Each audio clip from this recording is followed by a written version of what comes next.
Hello guys welcome ਕਰਨਾ ਤੁਹਾਨੂੰ ਆਪਣੇ YouTube ਚੈਨਲ ਤੇ ਦੋਸਤੋ ਅੱਜ ਹੋਰ ਨਵੀਂ ਵੀਡੀਓ ਨਾਲ ਤੁਹਾਡੇ ਕੋਲ ਹਾਜ਼ਰ ਹੋਇਆ।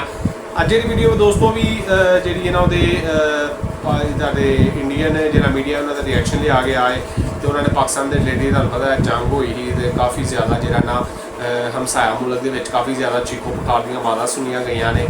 ਇੰਝ ਲੱਗਦਾ ਸੀ ਕਿ ਹਮਸਾਇਆ ਮੁਲਕ ਕੋਈ ਫੌਤਗੀ ਹੋਈ ਹੈ, ਹਾਲਾਂਕਿ ਉਹਨਾਂ ਨੇ 4 ਦਿਨ ਸਾਡੇ ਤੇ ਹਮਲੇ ਕੀਤੇ ਨੇ ਤੇ ਅਸੀਂ ਸਿਰਫ ਗਿਣ ਕੇ 4 ਘੰਟੇ ਲਾਏ ਹਨ ਤੇ ਉਹਨਾਂ ਦੇ ਜਿਹੜੇ ਨਾ ਇੰਡੀਆ ਦੇ ਵਿੱਚੋਂ ਸਹੀ ਕਹਿੰਦੇ ਨੇ ਚੀਕਾਂ ਦੀ ਆਵਾਜ਼ ਆਈ ਸੀ ਤੇ ਸੁਣਾਈ ਦਿੱਤੀ ਤੇ ਪੂਰੀ ਦੁਨੀਆ ਨੇ ਫਿਰ ਸੁਣੀ ਸੀ। ਤੇ ਬਾਕੀ ਚਲੋ ਅੱਲਾਹ ਪਾਕ ਉਹਨਾਂ ਦੀ ਆਸਾਨੀਆਂ ਪੈਦਾ ਕਰੇ ਤੇ ਬਾਕੀ ਉਹਨਾਂ ਨੂੰ ਜਿਹੜਾ ਨਾ ਹੁਣ ਇਨਸ਼ਾਅੱਲਾ ਉਮੀਦ ਹੈ ਕਿ ਸਬਕ ਮਿਲ ਗਿਆ ਹੋਣਾ ਕਿ ਅੱਗੋਂ ਤੋਂ ਪਾਕਿਸਤਾਨ ਨੂੰ ਹੱਥ ਨਹੀਂ ਲਾਣਾ ਤੇ ਬਾਕੀ ਅੱਗੋਂ ਕਰਨਗੇ ਛੇੜਛਾੜ ਤੇ ਫਿਰ ਇਨਸ਼ਾਅੱਲਾ ਜਿਸ ਤਰ੍ਹਾਂ ਹੁਣ ਉਹਨਾਂ ਨੂੰ ਜਵਾਬ ਮਿਲਿਆ 10 ਗੁਣਾ ਜ਼ਿਆਦਾ ਜਵਾਬ ਮਿਲੇਗਾ ਉੱਥੋਂ। तो बाकी वीडियो टाइटल भी है ये कि Indian defence expert tell Pakistan become hero of the world. A video title जो चाहते हो किसी रिकमेंडेड वीडियो मैं रिएक्शन अबाउट दिस करना है वीडियो लिंक लैके कमेंट बॉक्स में इंस्टाग्राम पे भेजना है ओरिजिनल वीडियो लिंक लिखा तो डिस्क्रिप्शन में चैनल लाजमी सब्सक्राइब करो। उससे पहले मेरे चैनल सब्सक्राइब करो। बाकी यार वेट नहीं वीडियो को लगा तो बाद जो करांगे स्टार्ट के बाद पाकिस्तान जो हीरो बना घूम रहा है दुनिया में, ये हमारी इतनी बड़ी विफलता है कि मैं आपको बताती हूँ क्यों। Pakistan United nation security council का अध्यक्ष बन चुका है यानी यूएनएससी का। अब सवाल यही है कि पाकिस्तान ऐसे माहौल में, जब अभी पहलगाम अटैक हुआ, ऑपरेशन सिंदूर हुआ, तो ऐसे माहौल में यूएनएससी का कैसे अध्यक्ष बन गया? क्या भारत को झटका है? अब तो साबित हो रहा है कि विश्व गुरु के साथ दुनिया के एक देश नहीं है जिसकी कोई इज्जत हो, जिसका कोई मान सम्मान हो। एक छटंकी देश भी हमारे साथ नहीं है। हमको कैरिबियन और अफ्रीकन देशों में गुहार लगानी पड़ रही है, गल्फ में गुहार लगानी पड़ रही है। कोई हमारे साथ खड़े हो, कोई हमारे स्टैंड को सही ठहराओ। हमने तो आतंकवाद के जरिए उसे झुकाना था, पीओके लेना था, अखंड भारत बनाना था। ये सब दावे हमारे क्या करेंगे? क्या मुंह लेके जाओगे जनता के बाद? क्या बोलोगे कि हमने ये कश्मीर का मुद्दा वहां पर पूरी दुनिया के सामने उठाएगा? और अब कैसे कांग्रेस ने मोदी सरकार को घेरा है। नेशन सिक्योरिटी काउंसिल जो पूरी दुनिया की सबसे बड़ी सिक्योरिटी काउंसिल मानी जाती है, सबसे बड़ी बॉडी मानी जाती है, वहां पर अध्यक्ष बन गया है, प्रेसिडेंट बन गया है पाकिस्तान नरेंद्र मोदी। ये तो और हमारे मुंह पर एक तमाचे की तरह है कि हम जो कुछ करने हमने अभी डेलीगेशंस भेजे थे उस सब का दुनिया पर कोई प्रभाव नहीं पड़ा। विदेश घूम कर लोगों के गले पड़ने का क्या फायदा हो रहा है? पाकिस्तान को इतनी इज्जत मिल रही है, इतना रिस्पेक्ट मिल रहा है, उसको यूएन का अध्यक्ष बना दिया जाता है। कोई इस बात पे फोकस नहीं कर रहा है कि कैसे इतना बड़ा पहलगाम टेरर अटैक हो गया, उसके बाद भी इंडिया अकेला खड़ा है और पाकिस्तान को ग्लोबल एड भी मिल रही है, उसको लोन भी मिल रहा है, पैसा भी मिल रहा है, सपोर्ट भी मिल रहा है। क्या बोलोगे कि हमने मेरे देश की आंखों में आंसू आए गए? ऐसा मैंने बचपन से आज तक नहीं देखा है। आज हिंदुस्तानियों की आंखों में आंसू है, ऐसी बेइज्जती हमने पूरी जिंदगी में आपने नहीं देखी है। तो यूएनएससी की प्रेसिडेंसी भी मिली, यानी ये फेलियर है भारत की फॉरेन पॉलिसी का। पाकिस्तान क्या करेगा? वो ये बताने की कोशिश करेगा कि कश्मीर मुद्दे पर हमको इंटरनेशनल इंटरवेंशन चाहिए। वो ये कहेगा कि ये जो टेररिज्म है वो भारत की तरफ से आता है, इंटरनेशनल प्लेटफॉर्म मिल रहा है और वो तो चाहता ही है कि कश्मीर को इंटरनेशनल प्लेटफॉर्म पे लेके जाए। वो सब कुछ कर सकता है, यानी हाईएस्ट पावर होती है उनके पास और उसी का अध्यक्ष पाकिस्तान जुलाई महीने में रहने वाला है। राष्ट्र ने पाकिस्तान को काउंटर कमेटी जो टेरर की है उसका उपाध्यक्ष बनाया। इससे ज्यादा शर्मिंदगी की बात क्या होगी कि अपने से 13 गुनी छोटी अर्थव्यवस्था वाले एक लगभग डिफॉल्ट के कगार पर खड़े देश के विरुद्ध हमारे बारे में दुनिया की राय दूसरी और उसके बारे में उसके पक्ष की हो। मेरे लिए इससे ज्यादा शर्मनाक विदेश नीति की स्थिति शायद ही कभी आई हो जैसी आज है। तो ये जो स्थिति आई है ये बहुत निराशाजनक है। हाइलाइट्स आपने देख ही लिया है, आगे चल के डिटेल में मज़ीद वीडियो आपके साथ शेयर करेंगे। पाकिस्तान के लिए एक और अच्छी खबर, पाकिस्तान को सिफारती मुहाज पर एक और कामयाबी हासिल हुई है। यूनाइटेड नेशन सिक्योरिटी काउंसिल की जानिब से पाकिस्तान को सदर बना दिया गया है इस कमेटी का और पाकिस्तान सदर बना है, लेकिन मिर्चें भारत को लग गई हैं। भारतीय मीडिया में इस वक्त मातम का समय है और भारतीय मीडिया सोच रहा है कि आखिर अब भारत का क्या होगा। अगर आप भारतीय मीडिया का रिएक्शन देखना और सुनना पसंद करते हैं पाकिस्तान पर, तो हमारे Pakistan United nation security council का अध्यक्ष बन चुका है यानी यूएनएससी का। अब सवाल यही है कि पाकिस्तान ऐसे माहौल में, जब अभी पहलगाम अटैक हुआ, ऑपरेशन सिंदूर हुआ, तो ऐसे माहौल में यूएनएससी का कैसे अध्यक्ष बन गया? क्या भारत को झटका है? क्या ये कश्मीर का मुद्दा वहां पर पूरी दुनिया के सामने उठाएगा? और अब कैसे कांग्रेस ने मोदी सरकार को घेरा है। नमस्ते, मेरा नाम रिमझिम जेठानी है और आप न्यूज़ 24 देख रहे हैं। सबसे पहले देखिए कि आज की सबसे बड़ी खबर यही है कि कैसे Pakistan United nation security council जो पूरी दुनिया की सबसे बड़ी सिक्योरिटी काउंसिल मानी जाती है, सबसे बड़ी बॉडी मानी जाती है, वहां पर अध्यक्ष बन गया है, प्रेसिडेंट बन गया है। Pakistan assumes the rotating presidency of the security council for the month of July. इधर मैं ये क्लियर कर देना चाहती हूँ कि ये परमानेंटली नहीं, सिर्फ और सिर्फ जुलाई महीने के लिए बना है, लेकिन इसके बाद राजनीति भारत में भी शुरू हो गई है। पहले आप ये देख लीजिए, यूनाइटेड नेशंस ने ये पोस्ट किया, उसके बाद ये पाकिस्तान UNNY करके एक हैंडल दिया है जिसपे अपडेट्स ले सकते हैं, लेकिन भारत में वो हैंडल नहीं खुल रहा है, अकाउंट पे ठहर है। यानी कि आप देखिए कैसे असीम इफ्तिकार अहमद जो कि पाकिस्तान के PR हैं टू द UN, उन्होंने कहा कि कैसे हमको ये प्रिविलेज मिला है और अब हम हमारे मुद्दे वो जो अंतर्राष्ट्रीय पटल है वहां पर उठाएंगे। इसके पीछे की कहानी अब आपको समझनी है। पहले आप ये देख सकते हैं कि कैसे उन्होंने पोस्ट करके बधाई दी। अब जो कांग्रेस है वो मोदी सरकार के ऊपर हावी है। कांग्रेस कह रही है पाकिस्तान को संयुक्त राष्ट्र सुरक्षा परिषद का अध्यक्ष बना दिया गया। कुछ दिन पहले ही पाकिस्तान को UN की आतंकवाद निरोधक समिति का उपाध्यक्ष बनाया गया था। नरेंद्र मोदी के विदेश घूम घूम कर लोगों के गले पड़ने का क्या फायदा हो रहा है? विदेश नीति क्यों चौपट हो गई है? कांग्रेस ने साफ कह दिया है कि अगर इतना इंडिया ने अगर पाकिस्तान के खिलाफ एक मैसेज दिया, और पहलगाम टेरर अटैक तो सबको पता है, ऑपरेशन सिंदूर तो पूरी दुनिया ने देखा है, तो भी पाकिस्तान को इतनी इज्जत मिल रही है, इतना रिस्पेक्ट मिल रहा है, उसको UN का अध्यक्ष बना दिया जाता है। कोई इस बात पे फोकस नहीं कर रहा है कि कैसे, अगर हम टेररिज्म के मामले में देखें तो वही वहां का पूरा फॉर्मेटर है, फाउंडर है, जो भी आप कह लीजिए। तो कांग्रेस तो मोदी सरकार को ये कह रही है कि तो फिर हमारी जो फॉरेन पॉलिसी है, मोदी सरकार की जो फॉरेन पॉलिसी, उसका क्या हुआ? पाकिस्तान को इतनी तवज्जो कैसे मिल रही है? रणदीप सिंह सुरजेवाला का देखिए कैसे वो लिखते हैं, पाकिस्तान जो कि एक टेरर स्टेट है, उसने कैसे अभी हाल ही में पहलगाम अटैक हुआ है उसके बाद भी 1 जुलाई 2000, आप देख सकते हैं ये जो 25 का ये जुलाई वाला है, इसमें उन्होंने पाकिस्तान को अध्यक्ष बना दिया। और कैसे पहलगाम के बाद, ऑपरेशन सिंदूर के बाद तो ये फॉरेन पॉलिसी फेल हो चुकी है। इनफैक्ट अगर आप दूसरे भी देखेंगे कि 26/11 के बाद कांग्रेस ने कैसे पूरी तरीके से पाकिस्तान को ग्लोबल लेवल पर आइसोलेट कर दिया था। ये जितने भी आप कांग्रेस समर्थक है वही कह रहे हैं कि कांग्रेस की बात देखिए कि जब कांग्रेस सत्ता में थी तो पाकिस्तान को ग्लोबली बॉयकॉट करवा दिया था, लेकिन इतना बड़ा पहलगाम टेरर अटैक हो गया, उसके बाद भी इंडिया अकेला खड़ा है और पाकिस्तान को ग्लोबल एड भी मिल रही है, उसको लोन भी मिल रहा है, पैसा भी मिल रहा है, सपोर्ट भी मिल रहा है, और अब तो यूएनएससी की प्रेसिडेंसी भी मिल गई।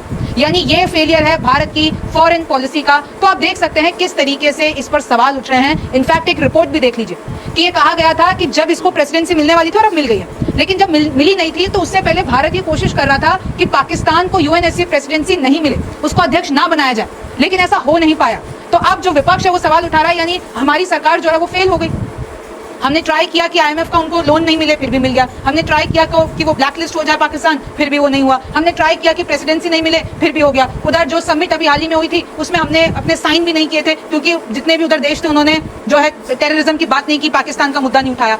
तो अब इस सब के पीछे की कहानी क्या है, इसका मतलब क्या है, इसका इफेक्ट क्या है, मैं आपको बता देती हूँ। सीधी सिंपल बात है, सिर्फ एक ये जो महीना है जुलाई, उसके लिए पाकिस्तान को अध्यक्ष बनाया गया है। और ये सिर्फ पाकिस्तान नहीं, जितने भी यूनाइटेड नेशंस के जितने भी ये मेंबर्स हैं, भाई 5 तो इनके परमानेंट मेंबर्स हैं और 10 इनके नॉन परमानेंट मेंबर है। पाकिस्तान एक नॉन परमानेंट मेंबर है। अब पाकिस्तान ने ये जो रोटेटिंग, हर महीने किसी अलग देश को प्रेसिडेंसी मिलती है, और वो ऐसे नहीं मिलती है कि ये देश बड़ा है, वो उनके अल्फाबेट के हिसाब से मिलती है। मैं आपको बता देती हूँ कैसे रोटेटिंग प्रेसिडेंसी होती है। अगर 15 देश हैं, उनके देश का जो पहला लेटर है ना, तो वो अल्फाबेटिकल ऑर्डर में मिलेगी, कि अभी जैसे पाकिस्तान को मिली है तो फिर अगली पनामा, फिर अगर कोई दूसरा देश पी से आगे कोई लेटर पे होगा तो अगले महीने उसको मिल जाएगी। फिर एक देश को, भाई 5 तो परमानेंट मेंबर है, लेकिन नॉन परमानेंट मेंबर्स को 2-2 साल के लिए चुना जाता है, 2 year term as a non permanent member. और इस बार भारत मेंबर नहीं है, यानी जब पाकिस्तान अध्यक्षता कर रहा होगा, ये जितने भी नेशंस हैं वो सामने बैठे हुए होंगे और मुद्दों पे चर्चा, तो उस पे भारत की जगह नहीं होगी, क्योंकि भारत इस बार की जो नॉन परमानेंट मेंबरशिप है उससे बाहर है।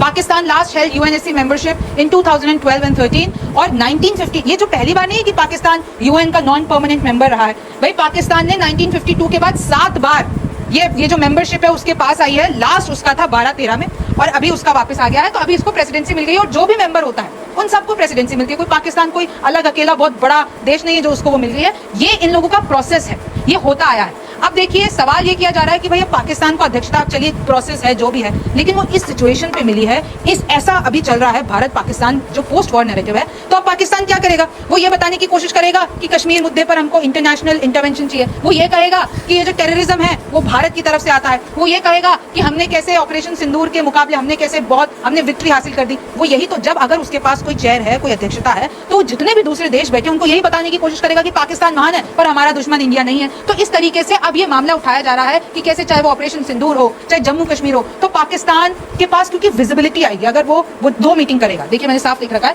2 मीटिंग करेगा। एक मीटिंग होगी मल्टीलैटरलिज्म पे, और दूसरी होगी यूनाइटेड नेशंस और ऑर्गेनाइजेशन ऑफ इस्लामिक कॉर्पोरेशन पे। यानी ये 2 मीटिंग उसको जुलाई के महीने में मिलेगी, और इस 2 मीटिंग में उसको विजिबिलिटी मिलेगी। वो अपनी आवाज उठाएगा, अपना प्रोपेगेंडा चलाएगा। और आज के जमाने में तो विजिबिलिटी पावर है, उसके पास कोई एक्शन, कोई प्रैक्टिकल वाली पावर नहीं है, लेकिन वो बस अपना जो नैरेटिव है वो बयां कर देगा। और ये जो दूसरी मीटिंग होगी वो जितने भी इस्लामिक मुल्क हैं, यानी मुस्लिम मुल्कों के लिए भी उनकी आवाज उठाने का काम करेगी। How is the UNSC presidency determined? तो मैंने आपको बता दिया है, मंथली बेसिस पर ये घूमती रहती है। इसका जो सिक्योरिटी काउंसिल का रूल 18 है वो यही कहता है, जितने भी मेंबर्स हैं, चाहे वो परमानेंट हो या नॉन परमानेंट हो, सबके अल्फाबेट के हिसाब से वो पूरे जो महीने हैं वो घूमती रहेगी। तो ये इनका रूल है। कोई ऐसा नहीं है कि रातों रात पाकिस्तान को अध्यक्ष बना दिया गया हो। पाकिस्तान प्रेसिडेंसी फॉलोज गुआना, यानी देखिए जुलाई के महीने में पाकिस्तान को मिली, जून में गुआना को मिली थी, क्योंकि जी वर्ड पी से पीछे। फिर देखिए अब अगस्त में पनामा को मिलेगी। फिर अगर हम पूरे साल की बात कर लेते हैं, जनवरी में अल्जेरिया को मिली थी, फरवरी में चाइना को मिली थी, मार्च में डेनमार्क के पास आई थी, अप्रैल में फ्रांस के पास, मई में ग्रीस के पास। तो इस तरीके से ये चलती रहती है। और क्योंकि अभी अध्यक्ष बन गया है, जुलाई महीने में इसके पास ताकत है पाकिस्तान के पास, तो वो चेयर करेगा मीटिंग, काउंसिल का एजेंडा सेट करेगा, जो अपना पूरी बॉडी है उसको पब्लिकली प्रेजेंट करेगा। और मेन बात यह है कि उस पूरे डिस्कशन में भारत के पास तो सीट ही नहीं है ना, इस साल तो भारत हिस्सा है ही नहीं, तो वो जो भी प्रोपेगेंडा चाहेगा उसको आगे बढ़ाएगा, लेकिन कोई एक्शन, कोई डिसीजन नहीं ले सकते हैं, क्योंकि वीटो का भी बड़ा खेल है। ये जो 5 मुल्क है ना जो इसके परमानेंट मेंबर्स हैं, जिनको P5 कहा जाता है, वो तो वीटो लगा देते हैं कि अगर कोई तुम फैसला पारित करने जा रहे हो, कोई डिसीजन, तो तुरंत अगर उनके हिसाब से नहीं होता तो वीटो लगा देते हैं, और 5 में से किसी एक ने वीटो लगाया तो वो फैसला पास नहीं होगा। Although largely procedural in nature, it grants the presiding country notable visibility. इस विजिबिलिटी की बात कर रही हूँ, इस एजेंडा सेटिंग इन्फ्लुएंस की बात कर रही हूँ, जो जुलाई महीने में अब पाकिस्तान कर जाएगा, और इंटरनेशनल प्लेटफॉर्म मिल रहा है उसको, और वो तो चाहता ही यही है कि कश्मीर को वो इंटरनेशनल प्लेटफॉर्म पे लेके जाए, लेकिन भारत इसके खिलाफ है, और बहुत बार उसने कह दिया है कि ऐसा हम होने नहीं देंगे। अब देखिए यूएनएससी मेंबर्स कैसे चूज किए जाते हैं, तो 5 तो देखिए परमानेंट मेंबर्स हैं, China, France, Russia, United kingdom and the United states. और जो नॉन परमानेंट मेंबर्स हैं, जो 10 अलग मेंबर्स हैं, वो 2 साल की टर्म्स के लिए चूज किए जाते हैं, और एक वोटिंग होती है इन लोगों की, 2/3 की मेजोरिटी पे एक सीक्रेट वोटिंग होती है, और इसमें ये लोग मतलब फैसला ले लेते हैं। और अभी हाल ही में पाकिस्तान ने वो वोटिंग पास कर ली थी। अब देखिए यूएन में एंट्री भी, यूएनएससी मीटिंग में एंट्री भी ऐसे मिलती है कि अगर इनके जो पीस कीपिंग मिशंस होते हैं यूनाइटेड नेशंस के, आप उसमें सपोर्ट कर रहे हो। अगर आप देखिए ये पूरा जो एशिया वाला नेटवर्क देखेंगे, तो उसमें पाकिस्तान की ज्योग्राफिकली भी अगर हम देखें तो वो एक पोजीशन होल्ड करता है। तो ये चाहे इंटरनेशनल पीस, सिक्योरिटी, वैसे तो आयरनी है पाकिस्तान से पीस, सिक्योरिटी, शांति की उम्मीद करना, क्योंकि उसको खराब करने में जो अपोजिट काम होता है पाकिस्तान वो करता है, लेकिन क्योंकि इन लोगों के रीजनल पीस के लिए, पीस कीपिंग मिशन के लिए, फाइनेंशियल सपोर्ट के लिए बहुत सी चीजें होती रहती है, तो यूएनएससी का मेंबर है पाकिस्तान। फिर देखिए what does the security council do. अब जो यूएन का ये चीफ ऑर्गन है, यूएनएससी सिक्योरिटी मीटिंग देखिए ਲੋ ਜੀ ਦੋਸਤੋ, ਐਸੀ ਅੱਜ ਦੀ ਵੀਡੀਓ ਉਮੀਦ ਕਰਨਾ ਤੁਹਾਨੂੰ ਪਸੰਦ ਆਈ ਹੋਏਗੀ, ਤੇ ਉਹਨਾਂ ਨੂੰ ਤੇ ਕਾਫੀ ਸਦਮਾ ਲੱਗਾ ਇੰਡੀਅਨ ਮੀਡੀਆ ਨੂੰ। ਤੁਹਾਨੂੰ ਪਤਾ ਹੀ ਹੈ ਕਿ ਪਾਕਿਸਤਾਨ ਦਾ ਰੁਕਨ ਜਿਹੜਾ ਨਾ ਯੂਐਨ ਦਾ ਹੋ ਗਿਆ ਹੈ, ਬਣਾਇਆ ਹੈ ਉਹਨਾਂ ਨੇ, ਤੇ ਇੰਡੀਆ ਦੇ ਉਹਦੇ ਜਿਹੜੇ ਹਨ ਮੈਂਬਰ ਦੇ ਵਿੱਚ ਸ਼ਾਮਿਲ ਕੋਈ ਨਹੀਂ ਹੈ, ਤੇ ਪਾਕਿਸਤਾਨ ਆਇਆ ਸੀ, ਪਾਕਿਸਤਾਨ ਬਣ ਗਿਆ। ਹੁਣ ਇੰਡੀਆ 'ਚ ਬੜੀਆਂ ਮਰਜ਼ਾਂ ਲੱਗਦੀਆਂ ਨੇ ਪਈਆਂ ਕਿ ਪਾਕਿਸਤਾਨ ਕਿਸ ਤਰ੍ਹਾਂ ਬਣ ਗਿਆ, ਬਸ ਉਸ ਤਰ੍ਹਾਂ ਹੀ ਬਣ ਗਿਆ। ਵੇਖੋ ਉਹਨਾਂ ਨੇ ਸਾਡੀ ਜੰਗੀ ਕਾਰਕਰਦਗੀ ਵੇਖ ਕੇ ਉਹਨਾਂ ਕਿਹਾ ਇਹਨਾਂ ਦਾ ਬੜਾ ਫਾਂਡਾ ਲਾਇਆ, ਤੇ ਲਿਹਾਜ਼ਾ ਯੂਐਨ ਦਾ ਜਿਹੜਾ ਇਹਨਾਂ ਮੈਂਬਰਸ਼ਿਪ ਉਹ ਇਹਨੂੰ ਦੇਣੀ ਚਾਹੀਦੀ ਹੈ ਪਾਕਿਸਤਾਨ ਨੂੰ। ਤੇ ਉਹ ਜਿਹੜੇ ਯੂਐਨ ਦੇ ਵਿੱਚ ਜਿੰਨੇ ਵੀ ਹੈ ਸਨ ਨਾ, ਜਿੰਨੇ ਵੀ ਮੁਲਕ ਹਨ ਨਾਨ ਪਰਮਾਨੈਂਟ ਤੇ ਪਰਮਾਨੈਂਟ, ਉਹਨਾਂ ਨੇ ਵੇਖਿਆ, ਉਹਨਾਂ ਕਿਹਾ ਇਹਨਾਂ ਦੇ ਫਰਕ ਧੋਤਾ ਲਾਤਾ 4 ਘੰਟਿਆਂ ਵਿੱਚ ਇੰਡੀਆ ਦਾ, ਤੇ ਛੋਟੇ ਰਾਤ ਦਿੱਤੇ ਨੇ ਇੰਡੀਆ ਦੇ, ਤੇ ਉਹਨਾਂ ਨੇ ਫਿਰ ਇਸ ਵਜ੍ਹਾ ਤੋਂ ਦੇ ਦਿੱਤੀ ਹੈ ਸਾਨੂੰ ਪਰਮਾਨੈਂਟ। ਉਹਨਾਂ ਨੂੰ ਪਤਾ ਅਗਰ ਤੇ ਬਾਕੀ ਯਾਰ ਉਮੀਦ ਕਰਨਾ ਵੀਡੀਓ ਤੁਹਾਨੂੰ ਪਸੰਦ ਆਈ ਹੋਵੇਗੀ। ਕਾਫੀ ਕਮਾਲ ਦੀ ਵੀਡੀਓ ਹੋਈ, ਤੇ ਕਾਫੀ ਜ਼ਿਆਦਾ ਤੁਹਾਨੂੰ ਪਤਾ ਇੰਡੀਆ ਵਿੱਚ ਅੱਗ ਲੱਗੀ, ਪਾਕਿਸਤਾਨ ਨੇ ਜੋ ਉਹਨਾਂ ਨਾਲ ਜੰਗ ਦੇ ਵਿੱਚ ਕੀਤਾ, ਫਿਰ ਉਸ ਤੋਂ ਬਾਅਦ ਜਿਹੜੀਆਂ ਪਾਕਿਸਤਾਨ ਨੇ ਫਤੂਹਾਤ ਮਿਲੀਆਂ ਨੇ ਪਾਕਿਸਤਾਨ ਨੂੰ, ਯਾਨੀ ਉਹਦਾ ਇੰਟਰਨੈਸ਼ਨਲ ਇਮੇਜ ਅੱਛਾ ਹੋਇਆ, ਤੇ ਇੰਡੀਆ ਵਿੱਚ ਕਾਫੀ ਜ਼ਿਆਦਾ ਅੱਗ ਲੱਗੀ। ਜ਼ਾਰੀ ਗੱਲ ਹੈ ਪੜੋਸੀ ਨੇ ਸਾਡੇ, ਤੇ ਜ਼ਾਰੀ ਗੱਲ ਹੈ ਫਿਰ ਹੁੰਦੀ ਤੇ ਰਹਿੰਦੀ ਹੈ ਥੋੜ੍ਹੀ ਬਹੁਤੀ, ਉਹਨਾਂ ਨੂੰ ਸਾਲ ਬਾਅਦ ਹੁੰਦਾ ਰਹਿੰਦਾ, ਜਦੋਂ ਇੱਕ ਪੜੋਸੀ ਤਰੱਕੀ ਕਰਦਾ ਫਿਰ ਦੂਸਰਾ ਪੜੋਸੀ ਜਿਹੜਾ ਨਾ ਚੱਲਦਾ ਤੇ ਹੈ। ਬਾਕੀ ਮੇਰੀ ਤਰ੍ਹਾਂ ਵੀਡੀਓ ਤੁਹਾਨੂੰ ਪਸੰਦ ਆਈ ਹੋਏਗੀ। ਜੇ ਤੁਸੀਂ ਚਾਹੁੰਦੇ ਤੁਹਾਡੇ ਕਿਸੇ ਰਿਕਮੈਂਡ ਵੀਡੀਓ ਤੇ ਮੈਂ ਡਿਸਕ੍ਰਿਪਸ਼ਨ ਨੰਬਰ ਯੂਜ਼ ਕਰਨਾ, ਵੀਡੀਓ ਲਿੰਕ ਲੈ ਕੇ ਮੈਨੂੰ ਕਮੈਂਟ ਬਾਕਸ ਵਿੱਚ ਇੰਸਟਾਗ੍ਰਾਮ ਤੇ ਭੇਜ ਛੱਡਣਾ। ਜਿਹਨੇ ਵੀਡੀਓ ਲਿੰਕ ਮਿਲੇਗਾ ਤੁਹਾਨੂੰ ਡਿਸਕ੍ਰਿਪਸ਼ਨ 'ਚ ਉਹਨੇ ਚੈਨਲ ਲਾਜ਼ਮੀ ਸਬਸਕ੍ਰਾਈਬ ਕਰੋ। ਉਸ ਤੋਂ ਪਹਿਲੇ ਮੇਰੇ ਚੈਨਲ ਨੂੰ ਸਬਸਕ੍ਰਾਈਬ ਕਰੋ। ਬਾਕੀ ਮੇਰੇ ਨੈਕਸਟ ਵੀਡੀਓ 'ਚ ਆਪਣਾ ਖਿਆਲ ਰੱਖੋ। ਅੱਲਾਹ ਹਾਫਿਜ਼।